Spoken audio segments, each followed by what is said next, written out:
Hey everyone, welcome to Tent Talk, the Farmers Market podcast. This podcast is all about farmers markets.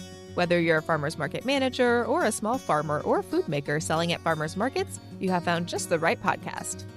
I'm Catt White. And I'm Brijet Myers. We're longtime farmers market managers, educators, and consultants. Get ready to catch up on all things farmers market pros with us. Today, we're chatting about fundraising for your market with Napa Farmers Market Director Cara Mae Wooledge. Today's episode of Tent Talk, the Farmers Market podcast, is supported by Yiftee, creating and managing custom gift cards for your whole market or your entire community. Yiftee's community cards link your farmers market and farmers market vendors to a single gift card to make it easier than ever to ensure that people spend their money at local markets and shops. Set up your custom branded Yiftee card in minutes at no cost to the market, vendors, or neighboring shops. For information or to get your market card program started, click the Yiftee logo on the resource page at farmersmarketpros.com. Welcome back to Tent Talk, everybody. Today, we're chatting with Cara Mae Wooledge of Napa Farmers Market about their recent successful fundraising campaign. Cara Mae has been with us before on the podcast. Roll way back. I think it's been a couple years. And she's spoken at the annual Intense Farmers Market Conference. Blah, blah, blah. That was kind of a mouthful, wasn't it? She'll be back at the conference next March, facilitating a speed dating session, along with Robbie Mixon from the Alaska Farmers Market Association, to help you find a mentor, mentee, or just a market bestie. Remember, the super early bird very best deals on conference registration are available until the end of this month. Just click the register button at farmersmarketpros.com. Very excited for that. Very excited. Well, welcome, Cara Mae. We're so excited to see you. For those folks that haven't heard the last episode with you or don't know your story, can you just tell us briefly about your professional background and how you wound up as director of the Napa Farmers Market and a little bit about your market? Of course. Good morning or afternoon or whatever time it is, everyone. My name is Cara Mae Wooledge. My pronouns are she, her, hers, aya. I am the director of the Napa Farmers Market.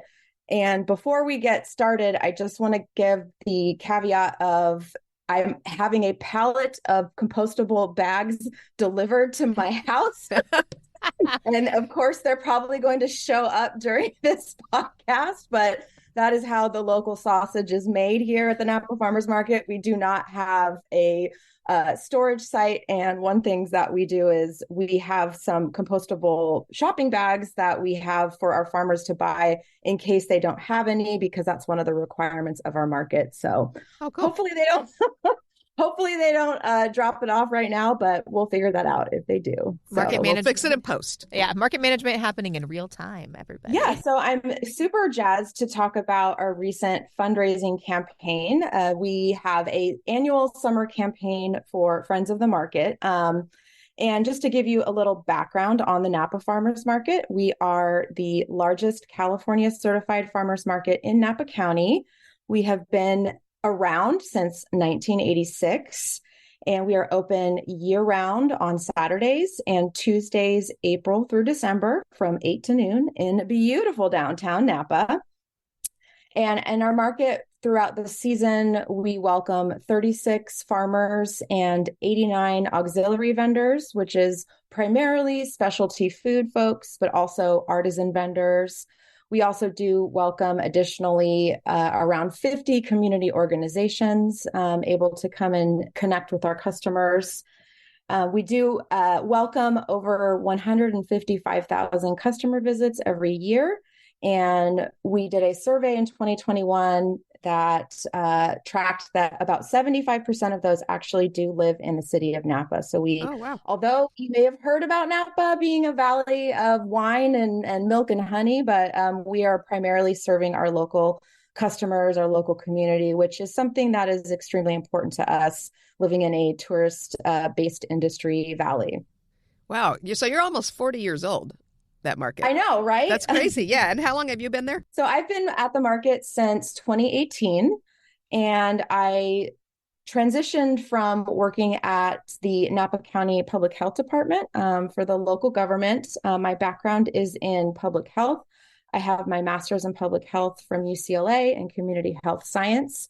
I did not grow up wanting to be a public health professional nor a farmers market manager. However, both of those things have completely made my life very meaningful and fulfilling in terms of being able to be of maximum service to my community in a very tangible and palpable way, it feels, here at the Napa Farmers Market.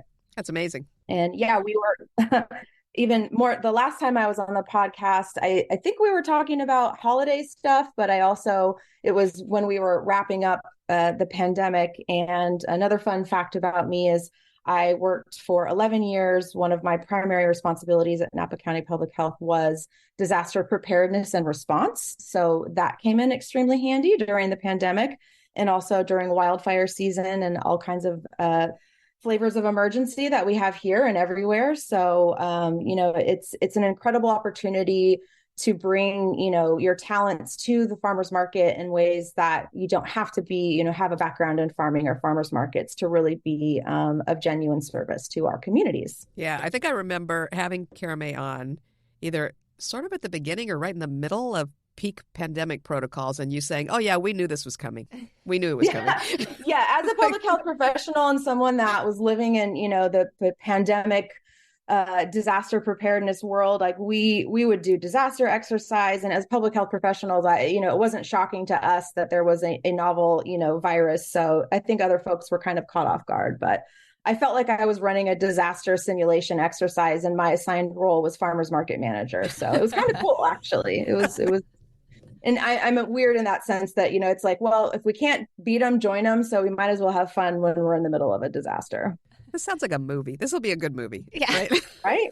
Yeah. Public health, like professional, running farmers markets during the pandemic. That's right. Yeah. I love it. There's definitely a Parks and Rec style TV show, comedy show available there.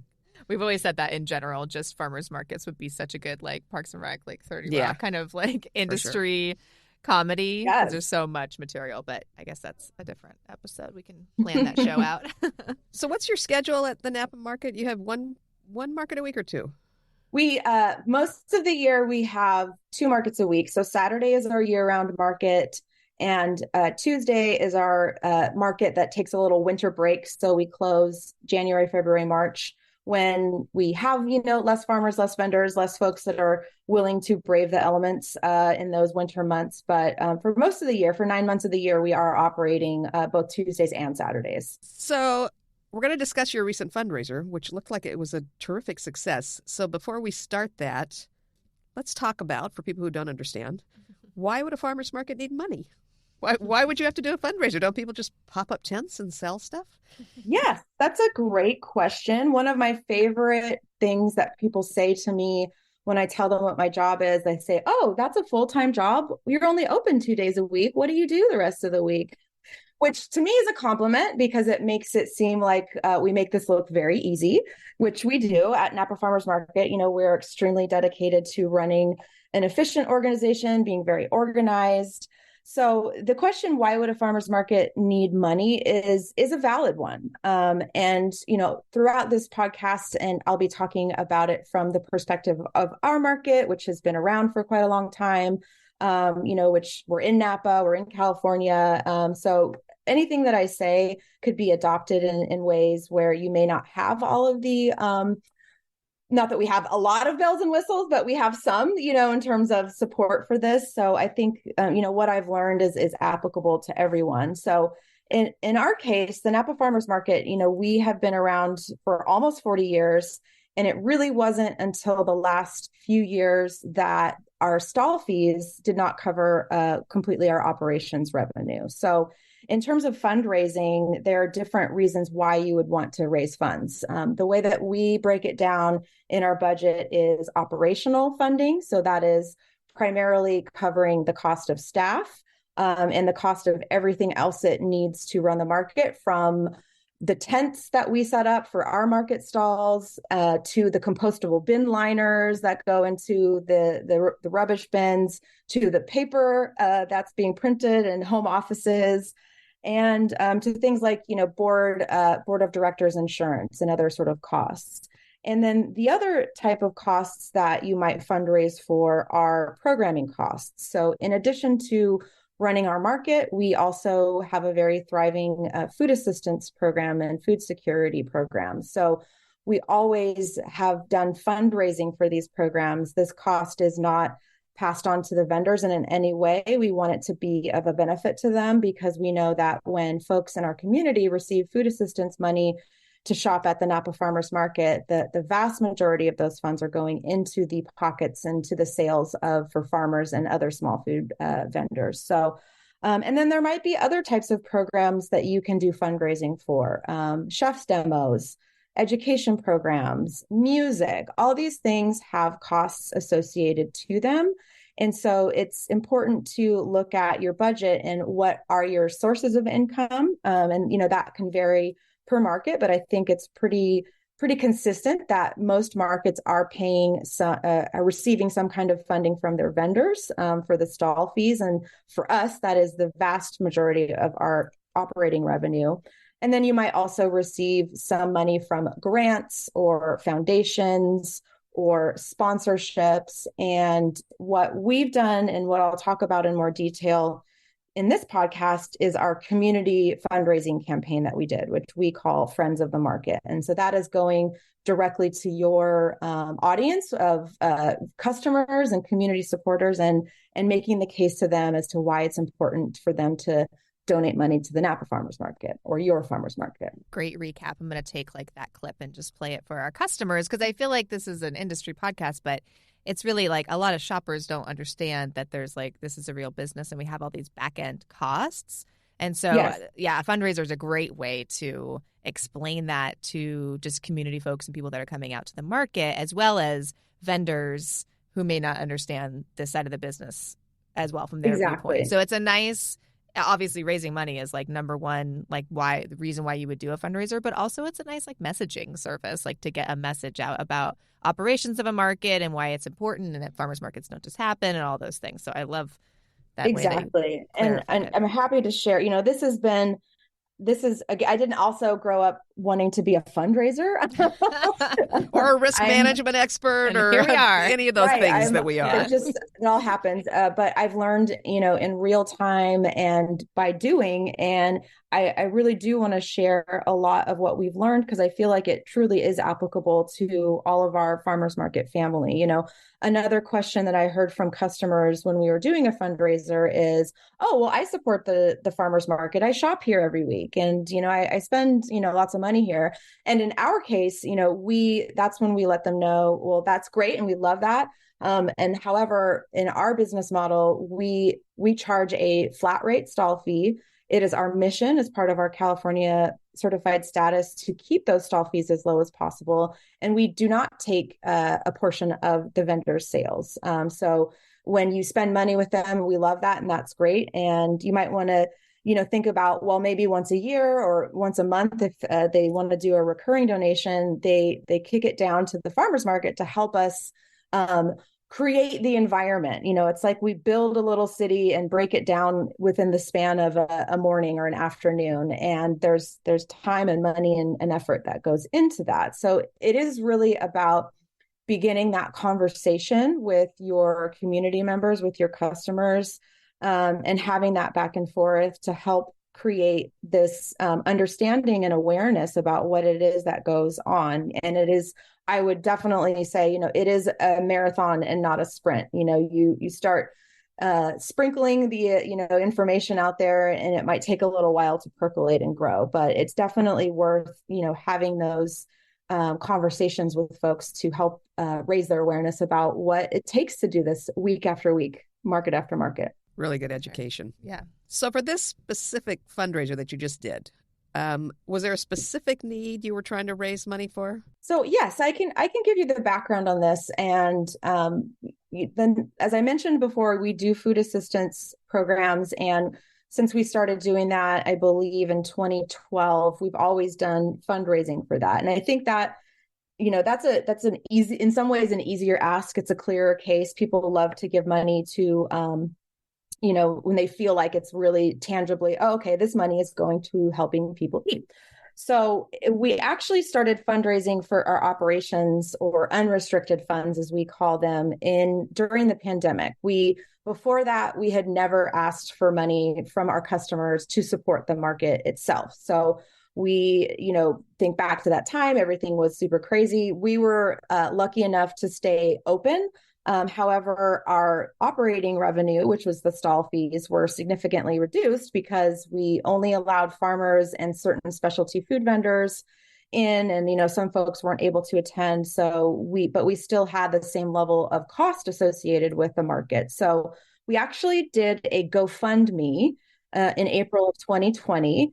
And we raised $10,000 in 1 month, and so that was it was a good first start, and I think it definitely worked in the moment. However, I would say that I would not recommend using a GoFundMe for an ongoing campaign like this because there's limitations where, yes, it's great because it's super easy. And I'm not saying if that's where you're at, you can start there. But if you want to start a fundraising culture or, an annual sort of effort, it's better to do it with your own resources, because GoFundMe, you don't get the information from the donors than like you would if you're doing it through your own website. It's kind of a funny platform too, because you're raising money for operations of a farmer's market, but a lot of people on GoFundMe are raising money for medical treatment for cancer or for a terrible accident or something. So it's kind of a different environment. It tends to be sort of, the whole tone there is this is emergency fundraising. Yes, exactly. And that's pretty much what it definitely felt like that in April of 2020. So sure. And that fits. So what we did, and at this time during this, I'll give you the whole story. So at that time, my role was market manager, and our board of directors had a fundraising committee. So I was doing both, where I was working on managing the market with the support of my assistant manager. We were both paid staff. And then the volunteer board of directors, one of our directors, volunteer board of directors, was the lead for fundraising. So, but I participated very actively in doing both things, which is challenging, but I know that's how we roll in farmers market land. So we decided that we wanted to continue this into the future. And so that was when the Friends of the Market campaign was born in 2022. And this is when, so what we used that time was we used the donation platform on our own website. And we were able to start doing the ask to the community and collecting donations that way. And I'll kind of wrap it up, but basically what you can use my lessons learned. We did it more. What I would recommend is, before you get into your fundraiser, make sure you do know exactly what you're fundraising for, whether it is unrestricted funds. And if it is unrestricted funds, how are you going to explain that story to your community as to why they're needed? Or maybe it makes more sense to you to raise money for specific programs, like all the chef demos or educational programs, whatever it is. Look at what you're fundraising for and what the actual dollar amount or what the actual need is. We did it kind of backwards in a way that we saw, we raised $10,000 in 2020. Let's shoot for this amount next year. And so I'm not saying that that's a bad thing, but in terms of doing it more thoughtfully and intentionally, it's good to sort of actually start from the back end where you look at your budget. And you can, and that will help you when you do get to some of those quote unquote tougher questions, or from the more curious folks that might ask, as to like, well, what is this actually fundraising for? And so this year our goal was $35,000, and I will be, this is, this is the secret of trust, the cone of trust, right? No one's listening in. This number again was sort of inherited from this thought of like, we raised this much last year, let's shoot for this much this year. So, and another thing that happened this year was that we've become fully staffed, so that I am now in the director role, and which means that I'm not in the operations, which has allowed me to focus a little bit more on fundraising. Again, I know this is maybe not the standard for farmers markets, but this doesn't mean that this role couldn't be fulfilled by a volunteer board of directors or a community member that really wants to help. But having someone that is able to dedicate, time to it, to think about it is extremely important, whether that's a paid staff or a volunteer position. So one of the things that I found successful this year leading up to the campaign is beginning to tell that story of why are we raising money for unrestricted funds? And in California, one of the requirements for farmers at farmers markets is they have to have the language, "We grow what we sell," on all of their signage. And it got me thinking, I was like, well, what do we grow at the Napa Farmers Market? We don't grow things, physical things. We don't bake bread. Our customers, if you think about it, are actually the vendors and the farmers, because they are the ones that are paying us to be here. The customers that come to shop are indirectly our customers. And obviously we serve both audiences. However, what I was thinking is that we do grow things at the Napa Farmers Market. And what we grow is we grow community connection around local food. We grow small farmers, family farmers, sustainable farmers.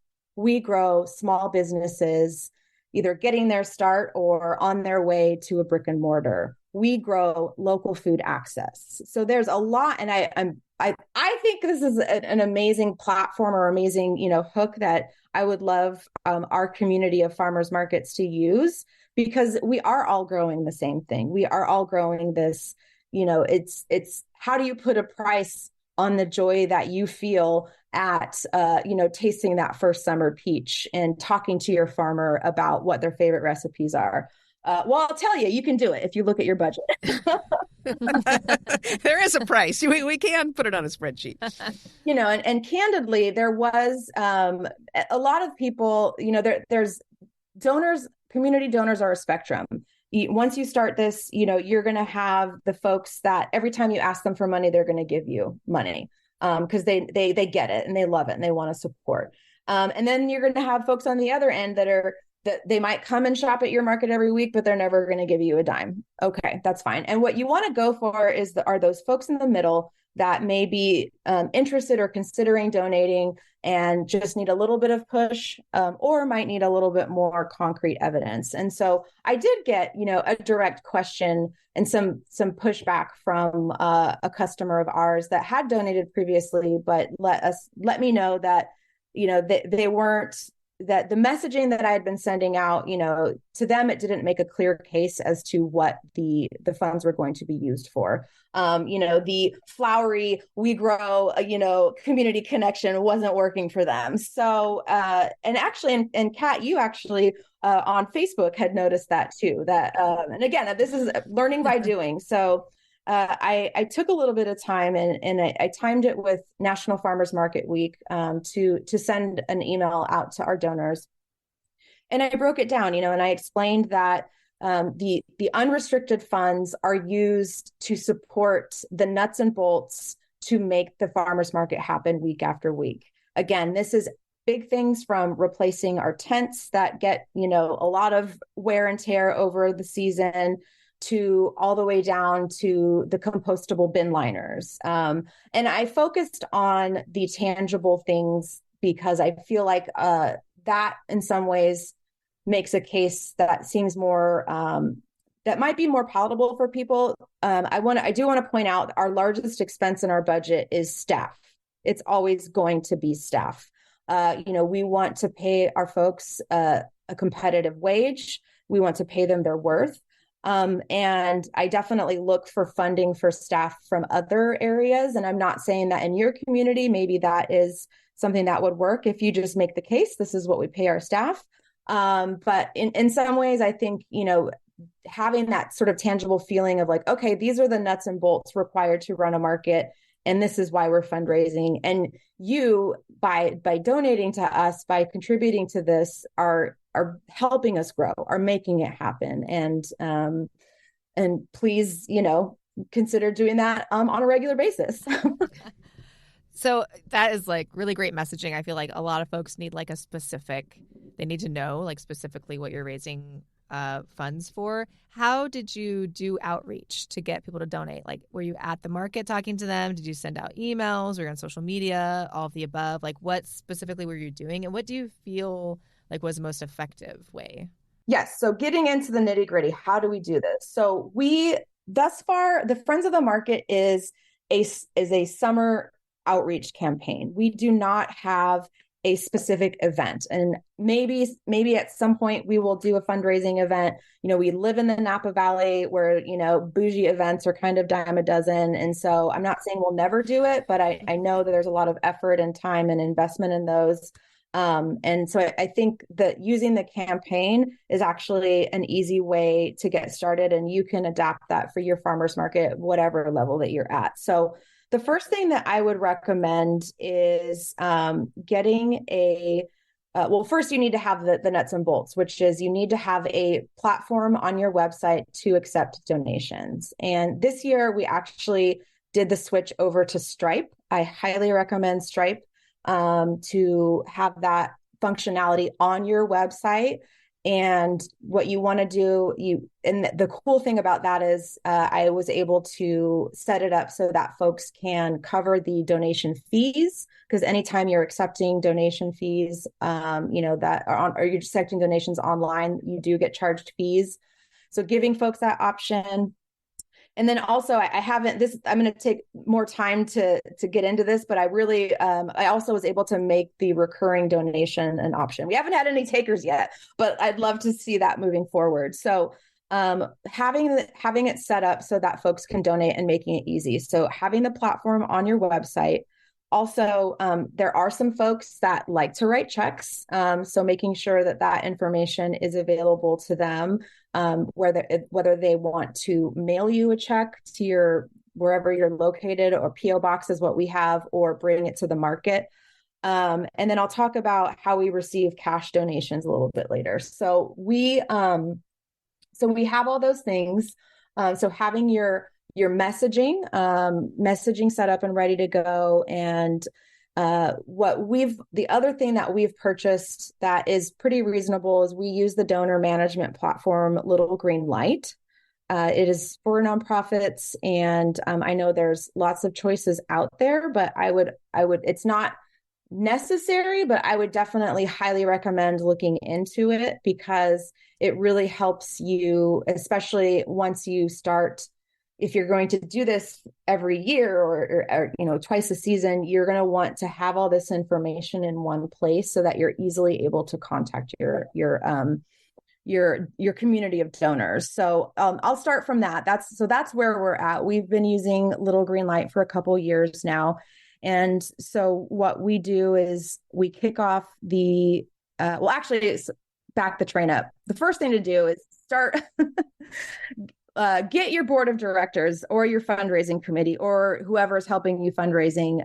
Make sure that you're on the same page with them. And especially for us, like our board of directors, we ask that they give to the fundraiser. We do not say, there's not a required amount of how much they need to give, but we suggest that we are in their top charities, as they are, honor organization. So whatever that looks like for them. So it's always good to have a little bit of, a little bit in the pot before you actually go live. So you're not starting from actual zero. And again, this is also going back to like, what is your goal? What are you fundraising for, and how much is your goal? So, once we have all of those things in place, what we do is we send out an email using the donor management platform to all of our donors and basically kick off the fundraiser. Include a really nice photo, faces, kids, farmers, fruits and veggies. Those are all really enticing things to include. And then also make sure you include the direct link to your platform, and also and other ways that they can donate, just making it really easy for them. And then just depending on your, I've actually been, again, learning this in the moment. Some of the platform, it also allows you to look at, if these are your previous year's donors, you might want to include information like, thank you so much for your gift last year of X. We hope we can support count on your support again this year, because, we have a range of folks that donate to the market. We have folks that give $20 and we have folks that give $1,000. So your messaging might be a little bit different. So, sending out the emails and then setting up a sort of a schedule, for your timeline of donation. Is there a deadline? You can do a mid season or a mid campaign check-in. You can also use the platform or, through your own internal tracking to, once the donations come in, you can see who's given already. And then you might want to do some additional follow-up to folks that haven't given. And the other parts of it, and I've found that using the emails to our donors that have already given, that is always the most successful. That is the most lucrative, because they're a captive audience, because the majority of them already, value donating to your market. So they're going to do it again, hopefully. And then, the other pieces of it are sort of like, you want to cast a wide net, even if it doesn't necessarily feel like you're getting a lot of return. Like, for example, I don't know what the heck is going on with the social algorithms, but I feel like, things just get hidden. And unless you sponsor something, which I haven't really found sponsored posts to be extremely lucrative. But you still want to put it out there on your platform. You want to update your website with the information, the homepage. You want to do social media posts that have a link to your donation page, and send it out in your newsletter list. We use MailChimp to manage our newsletter, and that's a much larger audience than our donor database list, but we still include variations of those messages, in both newsletters and direct emails to donors. And then, kind of the fun stuff that we do. So something that I did last year, I got one donation because I went to restaurants and local businesses. We have a very wine foodie culture in Napa. And, I asked one of the chefs that shops at our market for his restaurant, and also to support homeless shelter meals. I just asked, I was like, hey, we're doing this fundraiser. Is there any way that you would like to support? And Chef Ken Frank of Latoque actually donated a chef's tasting menu for 2 with wine pairings, valued at over $1,000 for Latoque. And so that gave us the idea that we created sort of different levels. So if someone donated over $250, 250 or over, they would be entered to win this prize. And so this year I went around and asked more restaurants and downtown business partners, and we actually had over 12 different prizes that folks were able to win if they donated at that level or above. The other thing that we did a couple years ago, we did a special bag, and if you donated, I think it was $200, then you would get this special donor exclusive limited edition Napa Farmers Market bag that you could only get through your donation. So we didn't do that. We didn't do it last year, but I thought this year would be a good time to bring it back.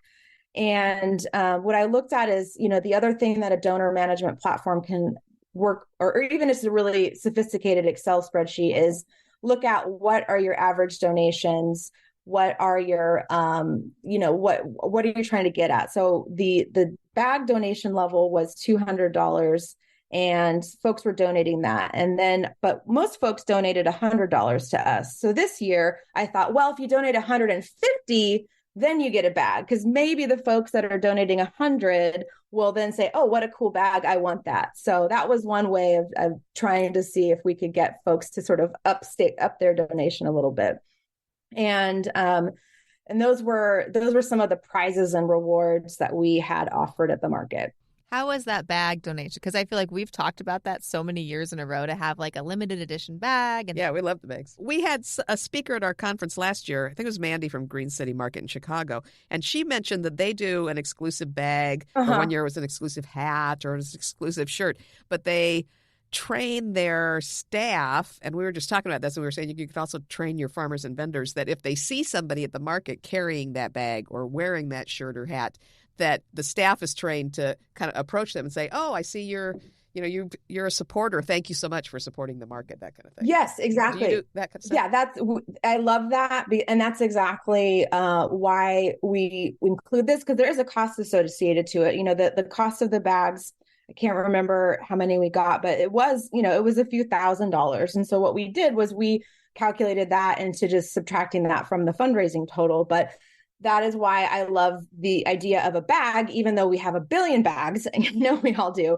But, the folks that do receive it genuinely, I mean, there's some folks that are like, please don't give me a bag, I don't want one. But most of them feel really, they get excited about it the way that I do around wearing a safety vest. It's cool to them. So, and it is part of a marketing strategy, because if you have that bag out, you can then identify those folks as your donors, as your bigger donors, and or whoever, whatever level you're at. And that's a way to kind of keep that connected. And I do think that is worth it. And that's why for us, bags are the best choice, because hats may or may not have make it on people's heads, but everybody's got to use a bag to shop at the market.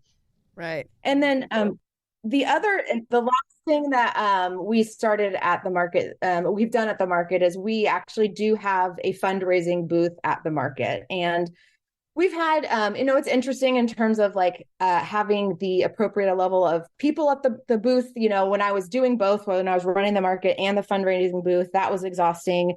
Not going to lie, it's been hit or miss with getting board members to be present at the at the fundraising booth. But I think it is important to have that. At least it doesn't have to be every week, or it could be, certain. We did it at the beginning, in the middle, and the end of our fundraiser. So, we ran the campaign all summer. And it is important because it's like that gives you the opportunity to really have those one-on-one conversations with folks at the market. And it's important to have, an enticing booth. And so we always have the wheel there. We have free stuff for kids to give away. And so you kind of draw folks in that way. And one of the ideas that I think is super freaking genius that I came up with over this year, and I don't know if someone else has thought of this before, but I think we're definitely going to use this again. So we, I was talking with one of my newer board members and about, the rewards. So, we've got the bags, we've got the donation things, or the gift certificates. But, there's something about that sort of like instant gratification. And she's like, well, how could we do this so that if someone makes the donation at the booth, they get something right away, like maybe they get an apple or they get something like this. And so I thought, that's a good idea. Like, I don't know how that would work.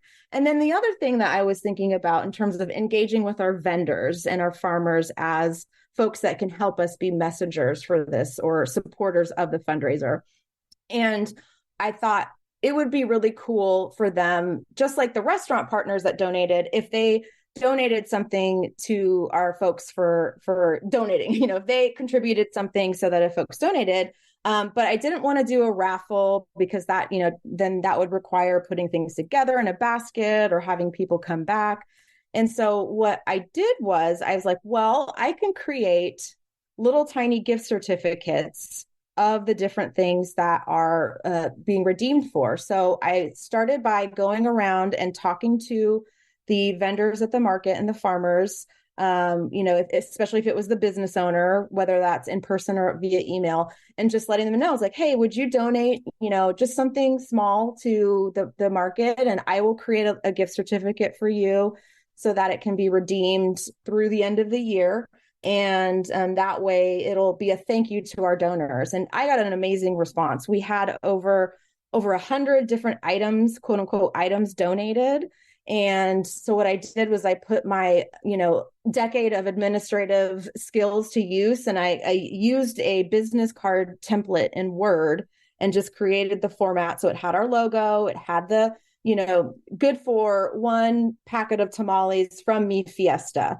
And when folks then came to the market and donated, they got to pick a gift card out of the basket. And, it was really that sort of instant joy of picking something, whether it was a package of sausages or an apple. It was kind of random.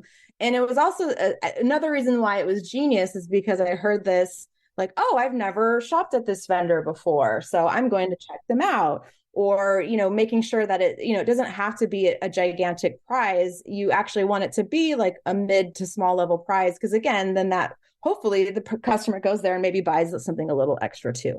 Oh, that's so smart. I thought that was, I love that. It was really fun. I mean, I just, it's important to, have fun with it, because I think there's a lot of fear around, quote unquote, asking people for money.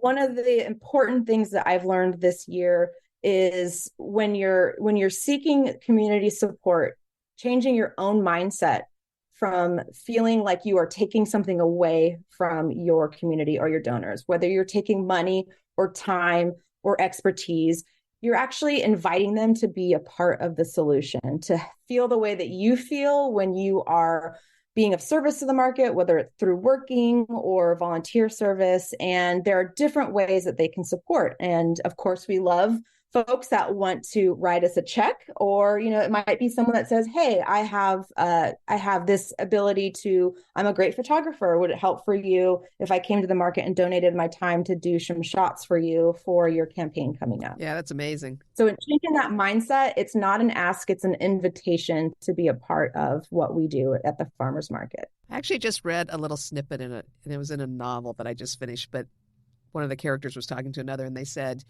you're harming your neighbors by not accepting help or not asking for help, because then when they need help, they won't feel free to ask you.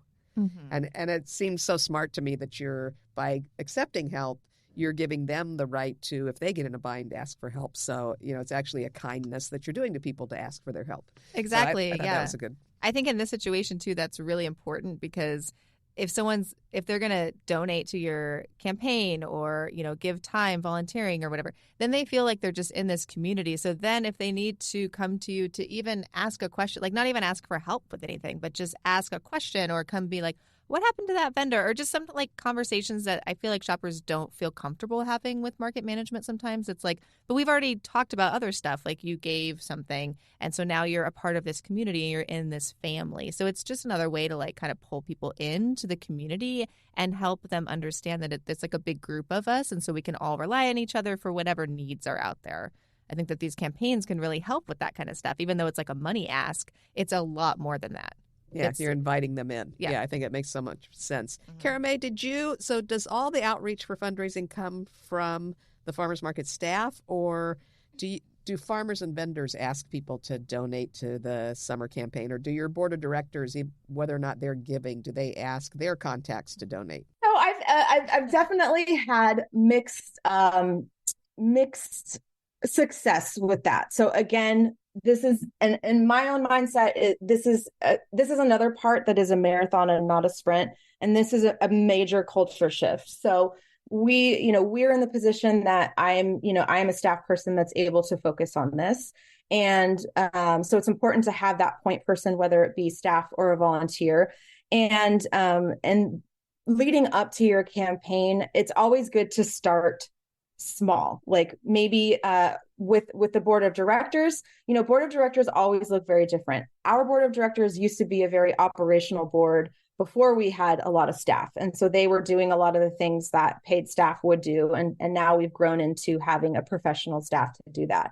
And so we're kind of in this transition phase of helping introduce that culture with existing board members and new board members to what does that look like? Because again, it's the same thing where it's like people feel that ick, or that like everyone talks about how they hate fundraising and it makes them feel uncomfortable.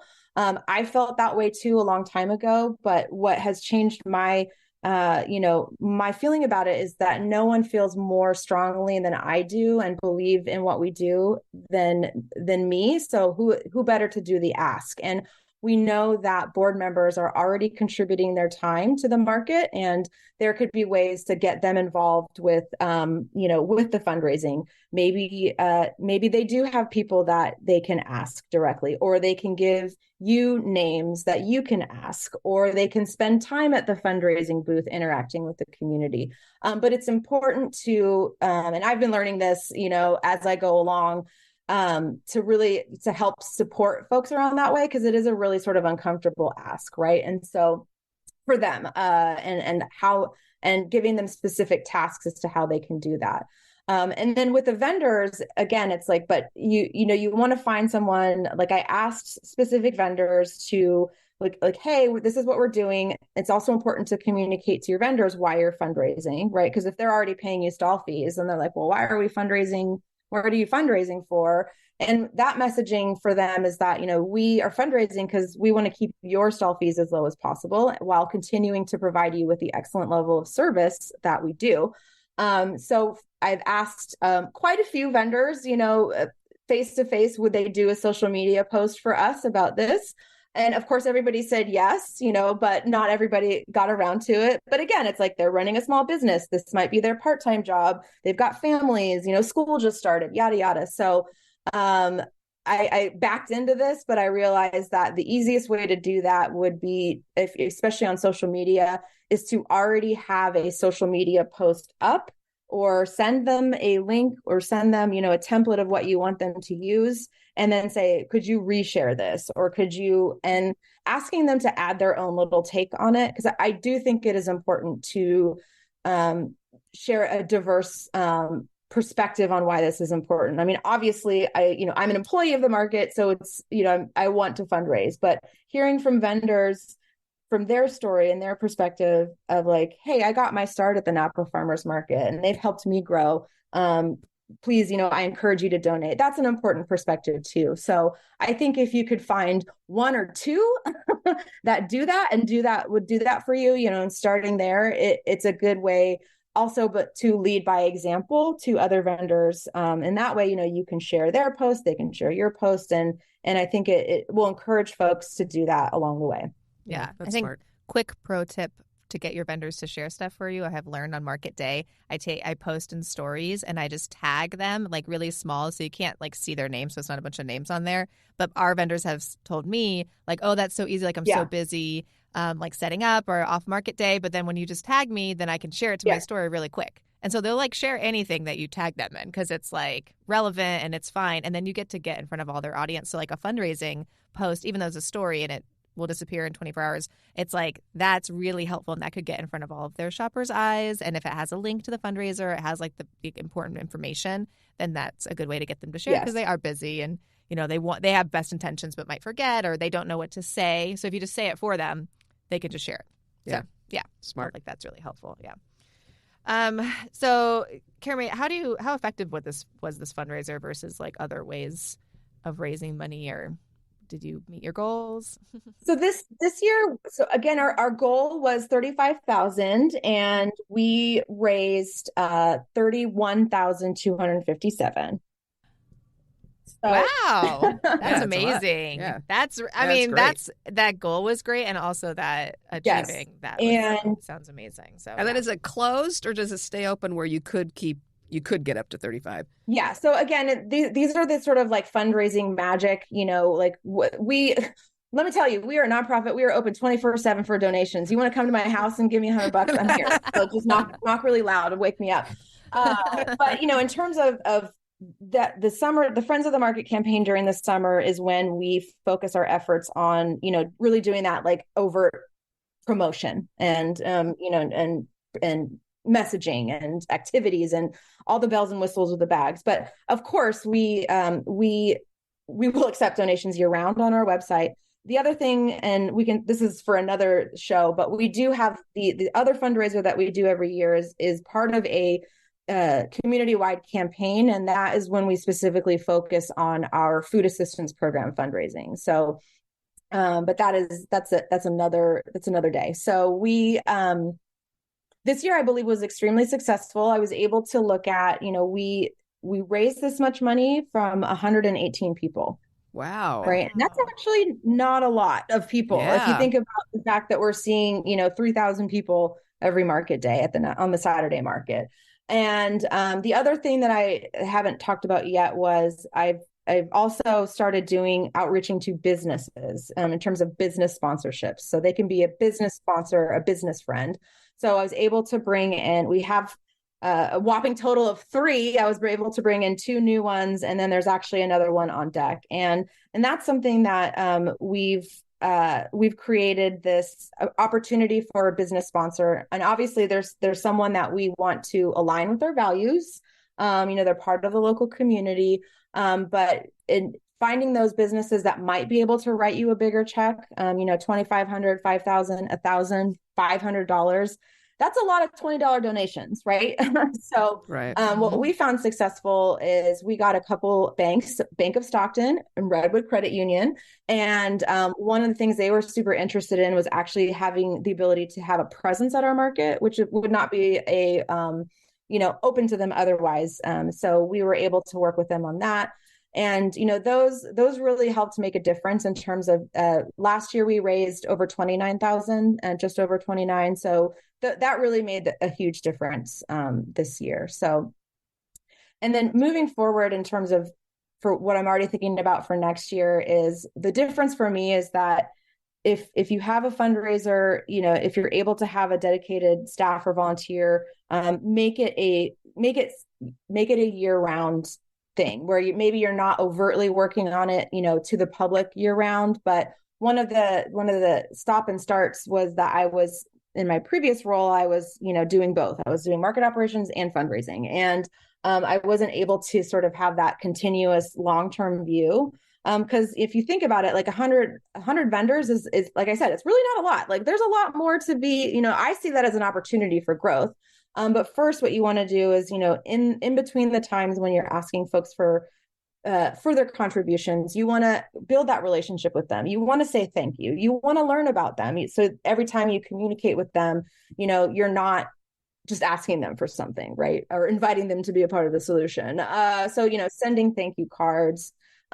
Especially for some of your larger donors, offering to take them out to coffee and just learning about them and learning about why they are so dedicated to giving to your market.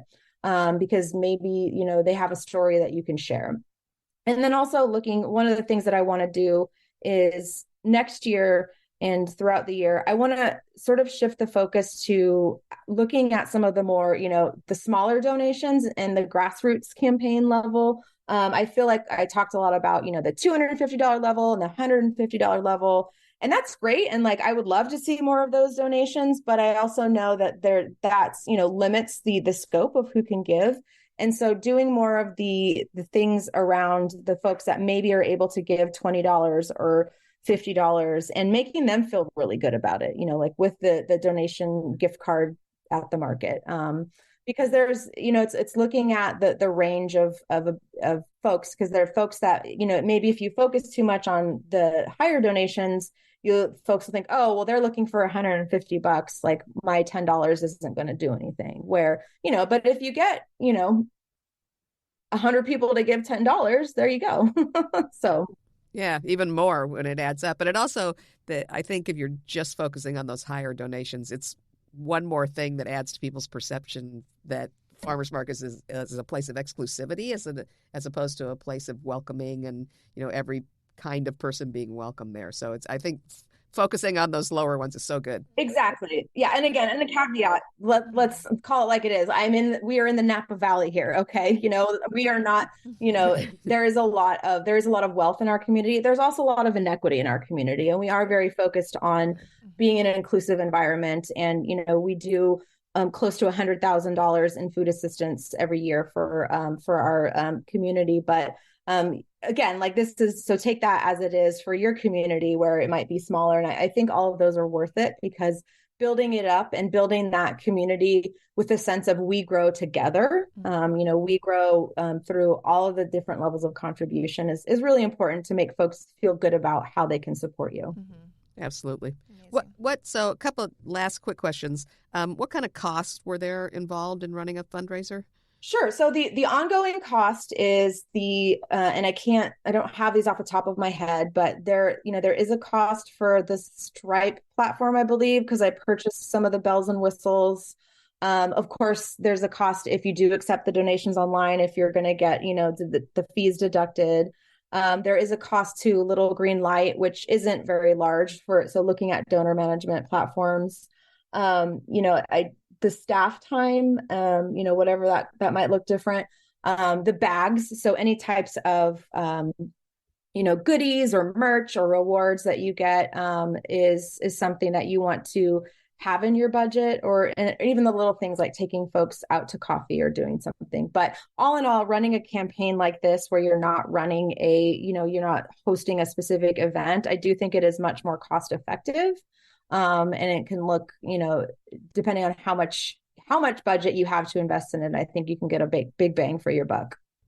Yeah, I think people have found that as opposed to like running a farm to table dinner or something, which can grow into just a lot of money by the time you get a venue and supplies and staff and all that. Yeah, definitely this kind of campaign is low overhead, not zero overhead. Yes, though I think people, when they think about a donation campaign, it's like, okay, I'll just set up a place where people can donate. But it's like time, you have to manage it. So that's time, and your time is money. Mm-hmm. And yeah, all the fees associated with different processing and all those things. So it's good to keep that in mind, but definitely way lower overhead than doing a special event to raise money. So yes, it's a good option. Mm-hmm. And then just to kind of wrap it up with what I hope is will generate a happy answer.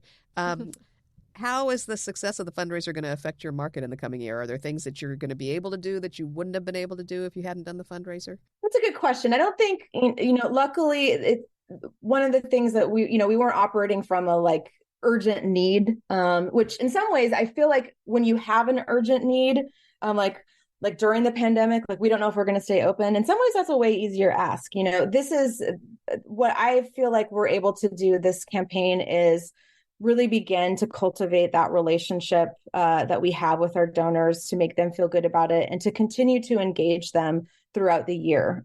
So it's not just, during the summer when we're making our ask, we're able to recognize those folks with the new bags, with the new 2023 Friends of the Market bags in the community. And, we're able to continue to move forward in a way that we know that we have the community support. And it just takes, the courage to ask, because I think that we know that the people that shop at our markets are already dedicated, because farmers markets by design are not very convenient. You have to make the effort to come out to us because we are designed to support the small farmer. And so we know that we have a unique crowd that is willing to dedicate that time and effort to shop, to get the best produce, to support local, to support our community. And so providing them another way to be a part of that and growing together, I think, is something that could be really exciting to them. Yeah, absolutely. So, I mean, that's an incredible, slightly intangible benefit of a fundraiser, is that warm feeling of knowing how much people support you and believe in you. That's right. Yeah. Thanks for being with us today, Cara Mae. You're welcome. And folks can always reach out to me, Cara Mae at napafarmersmarket.org. I'm happy to chat about this. I love talking about farmers markets and disasters. Of course. We will see you in March. I'm sure we'll see you before then, but see you in March at the conference. And thanks for being with us today. Thank you. So nice to see you. Good to see you as well. Bye-bye. Bye, Cara Mae. Thank you for listening today. Thanks to Cara Mae Wooledge, and thanks to Yiftee for creating simple-to-manage gift card programs for farmers markets and communities, and for supporting Tent Talk, Farmers Market podcast. To get your loyalty program underway, click the Yiftee logo on the resource page at farmersmarketpros.com. To meet companies offering a variety of amazing ways to support your market and make your job easier, register today to meet us in the Resource Lounge at Intense Farmers Market Conference, March 4th through 6th, 2024. See you there. Thanks for listening to Tent Talk today. Please leave us a review on your podcast app or wherever you listen to Tent Talk. Let us and others know how you're enjoying the podcast. Be sure to subscribe so you don't miss the next episode of Tent Talk. Connect with fellow farmers market folks in our private Facebook group, the Farmers Market Pros community. Follow us on Instagram at Farmers Market Pros, and find online education and other resources on our website at farmersmarketpros.com. Tent Talk is brought to you by Farmers Market Pros, where passion meets profit. Tent Talk is produced by Leandra Hayes, with original music by David Mead. Tune in next week for another great episode.